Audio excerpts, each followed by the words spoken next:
this is all about the ministry, and this is about furthering the ministry and how we can do this. And he just had a big smile and everything else, but I just saw in him truly the Holy Spirit was in this guy and everything. So Nick Ewing, I'm pleased to introduce, is going to stand up and give his story.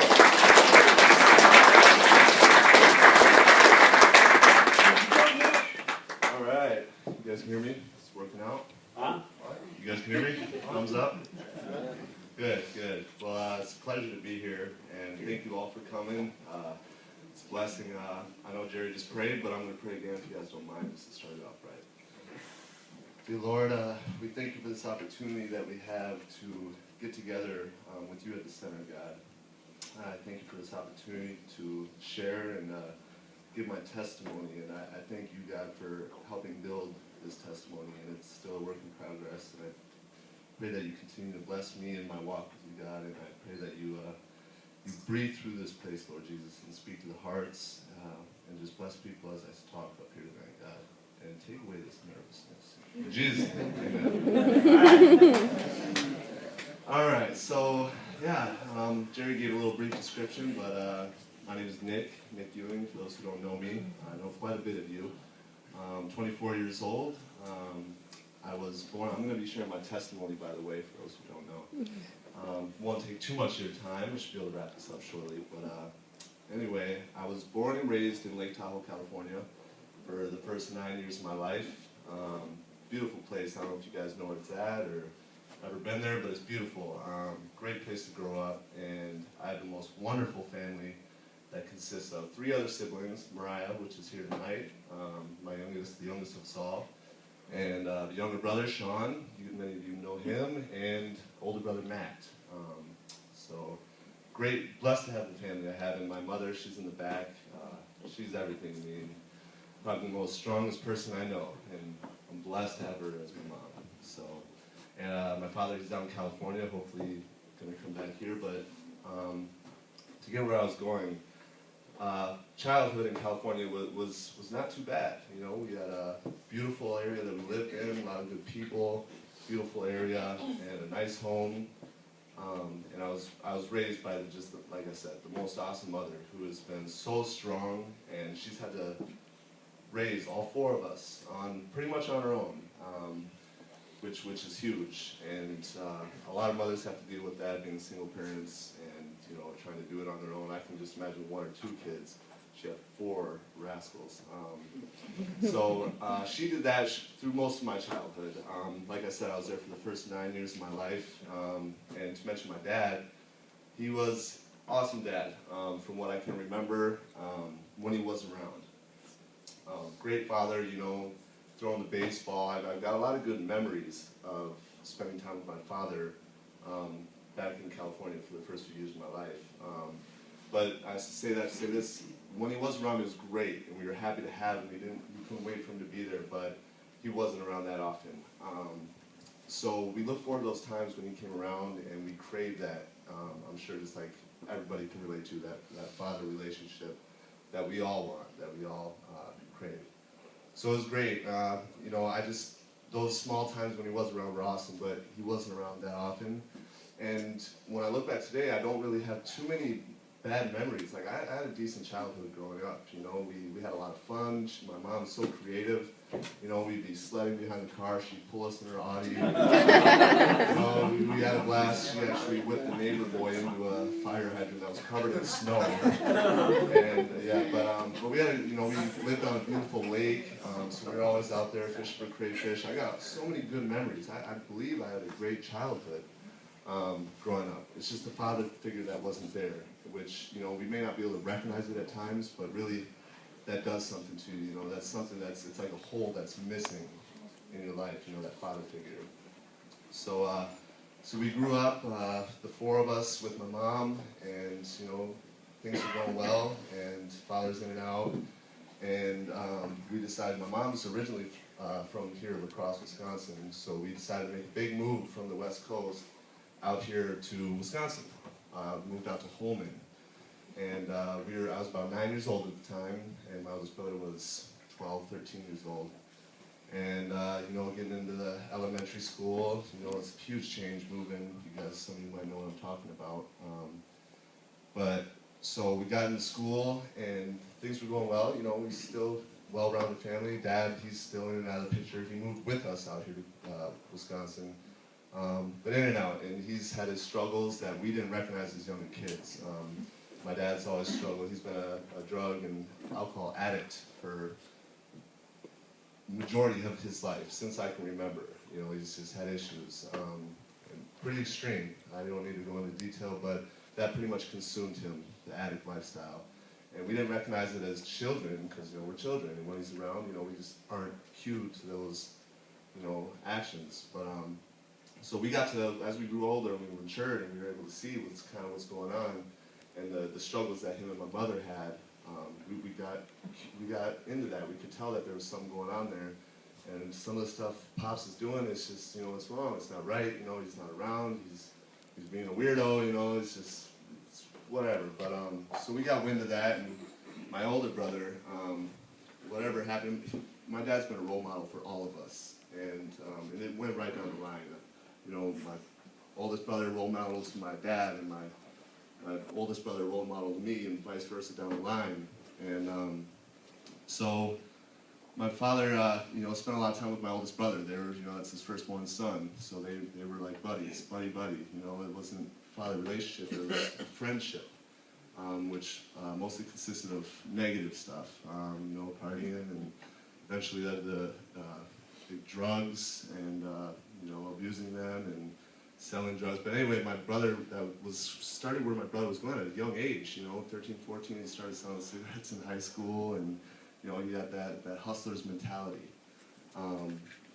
So that, I didn't get wind of at first, and all this time, we're doing well. We were athletes. Me and my older brother, we were athletes. We were in baseball, football, and we were basketball. We were good at what we did. And I thought, that's where I was going in life. As a young kid, I wanted to be a star, whether it's basketball or baseball. It's one of the two. That was my sport. And the same with my brother, Matt.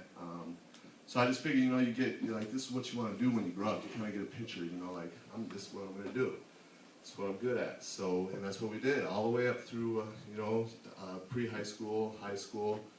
But I guess I could say that's kind of when the trouble started, for me at least. I was 13, great into sports, baseball, we were one of the best teams. I played for Bryce Prairie, and we rocked. We had a solid team, had a lot of good friends, coaches loved me. And then, so at age 13, my brother took me out back and he introduced me to a little joint. And smoked it with him, and that's, I guess, I realized now when I look back, that was like the breaking point. That little doobie was the breaking point of the rebellion. I mean, I'm not going to blame it on that situation with my brother, but that kind of just opened the floodgates. If they say marijuana is not a gateway drug, I don't believe it for a minute. So that's where it started, and I loved it. I loved it, and I was like, man, whoa, this is cool. You're so cool. This is awesome, And he had the stuff around, and started, like I said, started selling cigarettes, and he had some money, and he was able to buy me Skittles when I wanted, and it was cool. Like, oh, that's awesome, We're still doing our sports and stuff and thriving in that. But so I always looked up to my older brother. That was the thing, and he decided to take a course and veer from sports and pursue, I guess, what my father kind of portrayed as a cool lifestyle. And so that's where my brother's direction went. And I wanted to go here, but I saw my brother going this way. So I was kind of caught in a cross section, and I didn't know. I still wanted to hang out on my sports because I loved it and I was good at it. But I wanted to follow my brother. I wanted to be like my brother. I wanted my brother's friends. I wanted the stuff he had, the personality he had. Awesome guy. I don't know if many of you know my brother, but he's just such an awesome character. He's such a character. And he's so influential.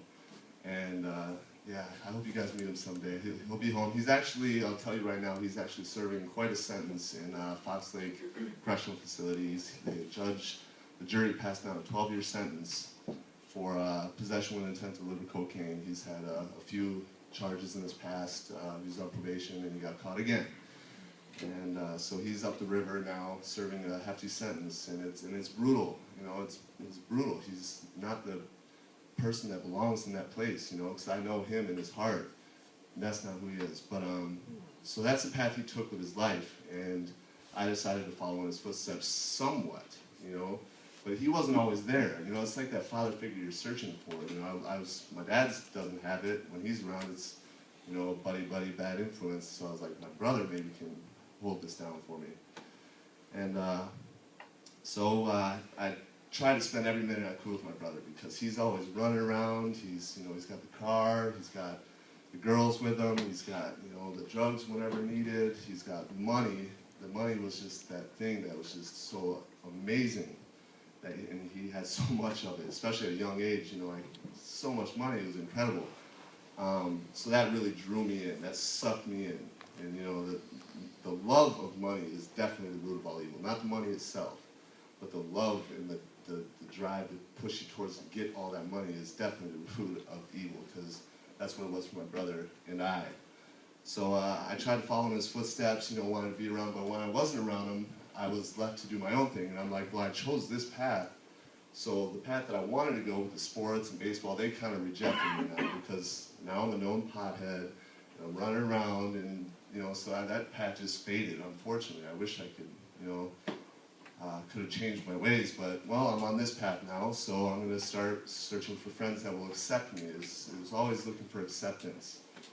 And so I started hanging out with some buddies that, you know, could relate to me and were into the same things, smoking pot, and I'll tell you, just one thing led to another, where we ended up making such stupid decisions, me and one other friend specifically, thank you. And so I'll just get to it, you know, starting at a young age, I'll tell you, it was every day smoking pot, just running around doing rebellious stuff like vandalism, and we got a rise out of it. I look back now, I'm like, what possessed me to do this type of stuff? Like, now that I'm mature and grown, I'm like, what was I thinking?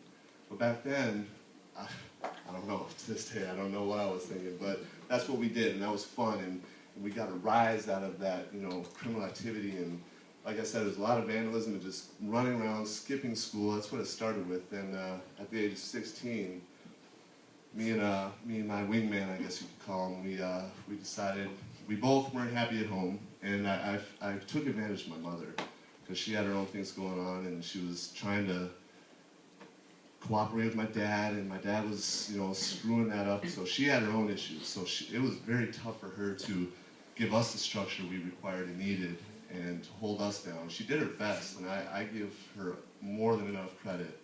But she had her own issues, so she didn't have time to, you know, focus on all four of us kids. So we thought, hey, we can get away with anything, you know? We can just beat right around that. She can't do anything about it, you know? She tried, and she disciplined us, but we found a way around that. So at the age of 16, me and my buddy, we weren't happy with how it was going at home. We, you know, probably feeling a little depressed in our life, the way it's going, so we decided that we're going to run away.